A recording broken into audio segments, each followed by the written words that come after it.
There is a paradox that has haunted human thought for centuries. Neuroscience shows us a 3-pound organ of astonishing complexity, yet we are often told that we use only a fraction of its capacity.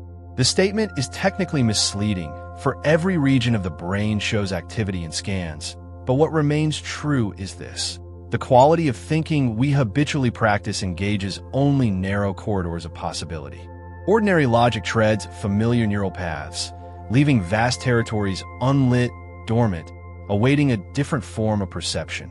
Quantum thinking arises not from equations scribbled on a chalkboard, but from a shift in how consciousness relates to potential.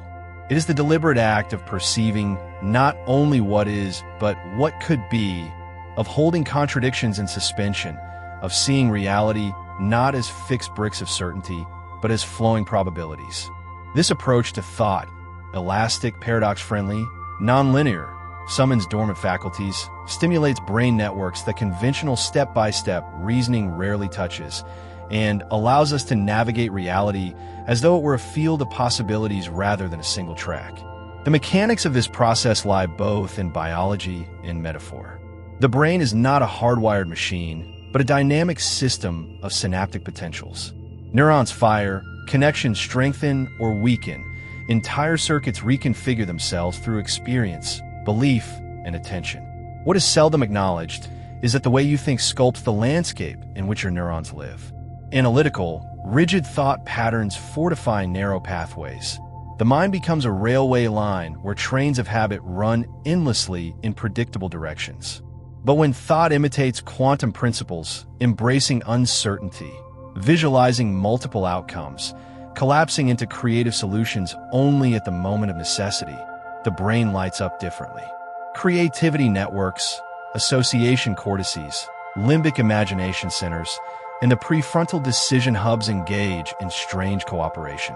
Functional MRI studies show that divergent thinking activates wider cortical networks than convergent thinking. The act of holding possibilities in mind, without rushing to resolution, mirrors the superposition of quantum states and provokes unusual neural synchrony. In these states, people often report sudden flashes of insight, heightened awareness, and problem-solving leaps that feel as if they come from outside the usual channels of reasoning. What quantum thinking demands is a suspension of the compulsive need for closure. Most of daily life is about quick judgments. Yes or no, safe or unsafe, true or false. These binary decisions are necessary for survival, but they imprison imagination. Quantum thought asks the brain to tolerate ambiguity, to coexist with paradox, to simulate futures that do not yet exist. This exercise is neurologically expensive. It requires the prefrontal cortex to maintain complex models and the hippocampus to weave memory fragments into new constellations. Yet it is precisely this demand that forces the brain into unfamiliar corridors, like explorers carving paths through an unmapped forest. You unlock the unused portions not because they were biologically dormant, but because your usual style of thought never invited them to participate.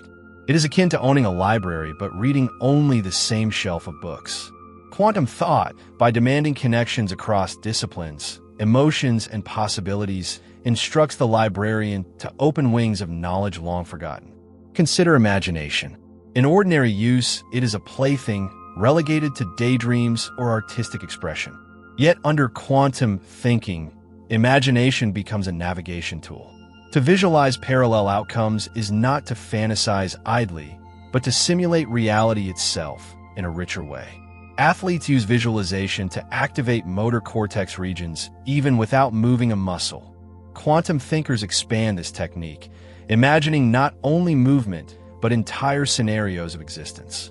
These rehearsals shape synaptic wiring so that when reality offers a choice, the brain is already fluent in possibilities. Dreams, intuitions, sudden leaps of genius. These are not anomalies, but signals that the brain is capable of processing information in nonlinear quantum-like modes. In moments of inspiration, neural synchrony reaches unusual coherence, as though parts of the brain, typically separated by specialization, are suddenly unified in a harmonic field. The implications extend beyond creativity into perception itself. Quantum thinking encourages awareness that observation is not neutral. To observe is to influence, to collapse potential into actuality. This is as true in psychology as in physics. When you expect failure, your nervous system tunes itself to confirm it. When you expect possibility, the same circuits recruit resources otherwise withheld. Expectation modulates dopamine release, alters attentional networks, primes the hippocampus for pattern recognition. By thinking in quantum terms, believing that multiple futures coexist until choice or attention collapses them, you stimulate motivational circuits and perceptual filters that literally change what your senses notice. Parts of the brain never used are not hidden in anatomy, but hidden in attitude. The map of neural activation is redrawn by belief itself. It is here that ancient spiritual traditions meet modern neuroscience. Meditation, contemplation, prayer, and trance states, all methods of loosening rigid thought, show activation in networks that lie dormant during ordinary problem-solving. Monks in deep meditation display gamma synchrony across hemispheres, a kind of global coherence suggestive of unified brain processing. Shamans navigating dream states often describe realities as probability fields. These are not poetic exaggerations. They are cognitive technologies designed to activate the latent architecture of the brain. Quantum thinking is the contemporary scientific language for this perennial human experiment. To live not as prisoners of deterministic thought, but as navigators of infinite possibility.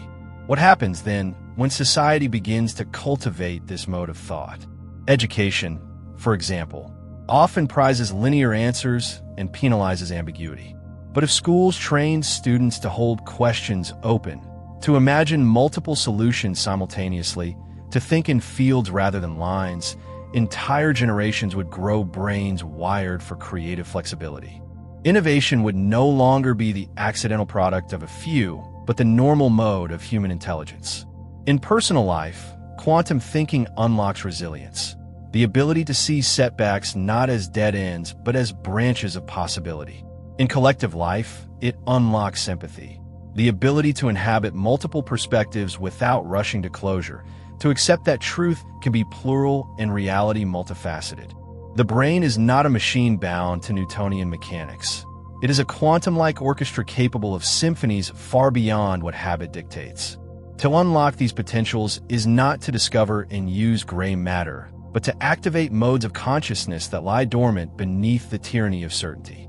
Quantum thinking is the key, and when the lock turns, the cathedral of the mind reveals rooms we never knew were there, vast chambers echoing with possibilities, waiting for the courage to step inside. The deeper one travels into the labyrinth of the mind, the clearer it becomes that the walls separating the known from the unknown are less solid than they appear. Quantum thinking is not simply a tool for invention. It is a reorientation of perception that forces the brain to organize itself in unfamiliar patterns. Neuroscientists describe neuroplasticity as the brain's ability to rewire itself according to stimuli. And in this sense, thought itself becomes stimulus. If you train your mind to see life as a deterministic machine, your neurons fire in predictable loops, reinforcing ruts of habit. But if you learn to treat reality as a quantum field of possibilities, then even the act of contemplating multiple futures stimulates dendritic growth in unexpected regions. What awakens is not a hidden 10% of the brain, but a hidden dimension of its use, orchestration across networks that rarely converse with one another. The left hemisphere of the brain is typically associated with linear logic, language, and analysis, while the right hemisphere is linked to holistic perception, spatial awareness, and creativity. Ordinary culture rewards left brain dominance, training people to analyze, categorize, and judge. Quantum thinking, however, requires the synthesis of both hemispheres. To imagine multiple parallel outcomes is to invite the right hemisphere's imaginative breadth, yet to evaluate them requires the left hemisphere's discernment. When these two work in synchrony, the corpus callosum, the bridge of neural fibers between hemispheres, lights up with activity. Studies of creative geniuses often show unusually strong interhemispheric communication, as though the very wiring of their brains was trained to support this kind of quantum-style thought. Thus, quantum thinking does not awaken in used tissue, but in used dialogue, forging conversations across the brain's internal landscape. Another dimension is time. Most thought is bound to the immediate. What happened yesterday, what might occur tomorrow, how to solve the problem at hand. Quantum thinking, by contrast, stretches temporal awareness. It allows the mind to simulate futures far beyond the present, to reframe past memories in new ways, to loop imagination forward and backward until time itself becomes pliable.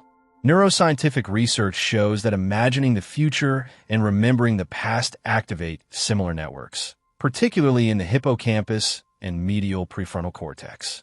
This overlap suggests that time travel within the mind is not only metaphorical, but biological. Quantum thinking leverages this capacity, encouraging the brain to construct models of possible timelines and to inhabit them as though they were real. The result is a widening of cognitive range, a rehearsal of potential realities that primes the brain to act with greater adaptability when life demands sudden change.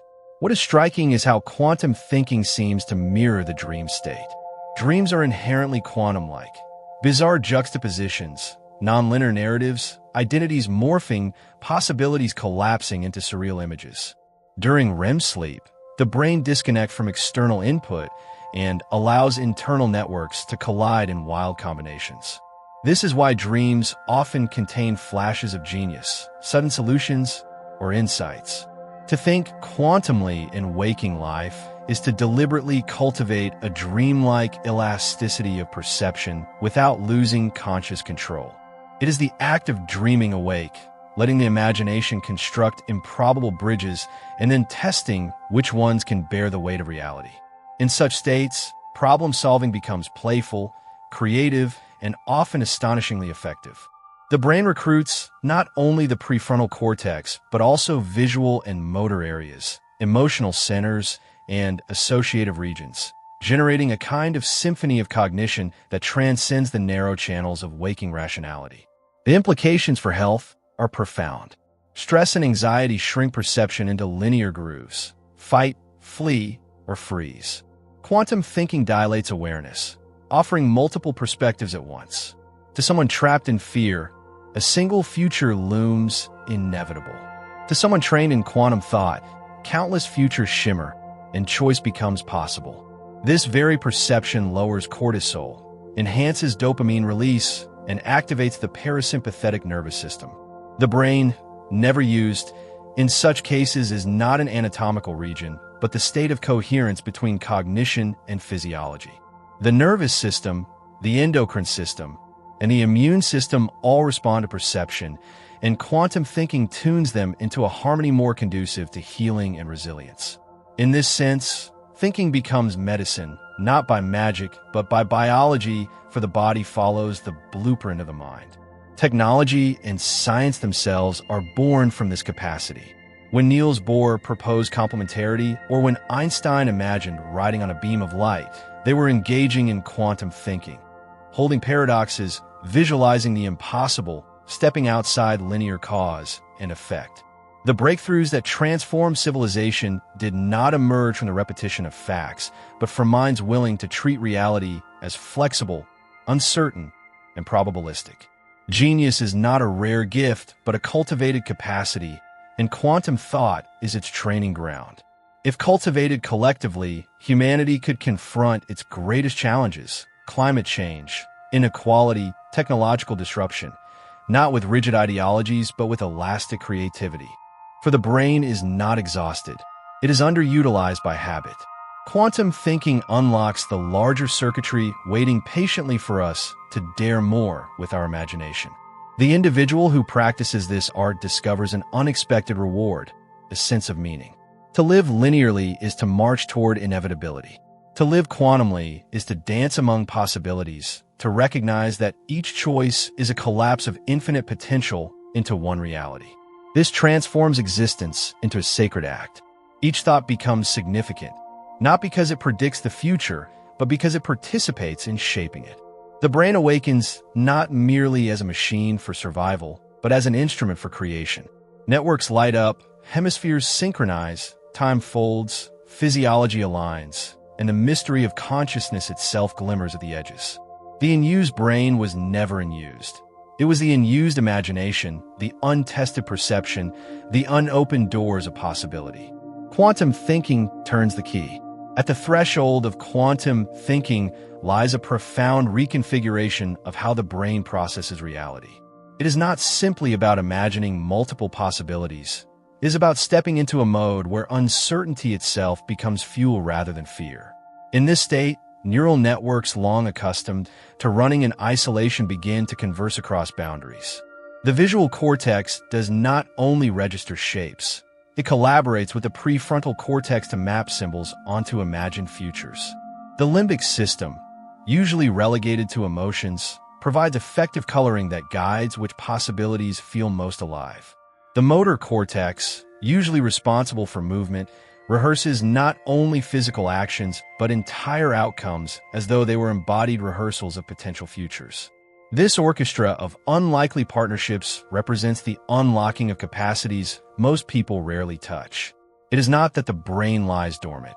It is that the typical script of thought never calls for such an elaborate performance.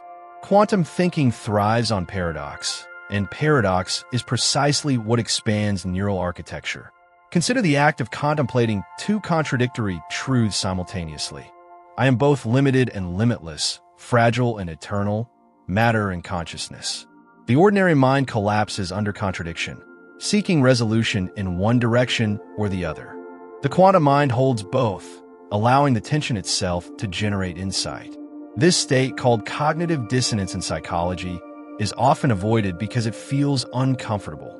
Yet, when embraced deliberately, it stimulates regions of the anterior cingulate cortex, which mediates conflict resolution and error detection, and the dorsolateral prefrontal cortex, which orchestrates high-level decision-making. By sustaining paradox without rushing to closure, the brain builds resilience, expanding its tolerance for complexity. Over time, this tolerance translates into practical genius, the ability to hold vast, contradictory data and discover the higher-order synthesis that unites them. This practice is not only intellectual, but sensory. Quantum thinking sharpens perception itself. When you accept that observation is participatory, you attend differently. The brain's reticular activating system, which filters sensory input, begins to notice patterns it once ignored. Opportunities hidden in plain sight emerge. Coincidences align into synchronicities. Subtle emotional cues in others become legible. In effect, quantum thinking expands bandwidth, not by adding neurons, but by removing the blinders of certainty. Suddenly, the unused brain is not hidden in shadow, but revealed as the overlooked ordinary, waiting to be perceived with fresh eyes. The world becomes richer because the mind allows it to be so. Memory, too, undergoes transformation. In linear thought, memory is a static archive. The past is fixed, and one retrieves it like a file. Quantum thinking treats memory as malleable, capable of being reframed, recombined, and reinterpreted. Neuroscience confirms this. Every time you recall an event, it becomes vulnerable to modification before being stored again. By consciously applying quantum thinking, one can re-edit personal history, not by falsifying it, but by changing its emotional resonance.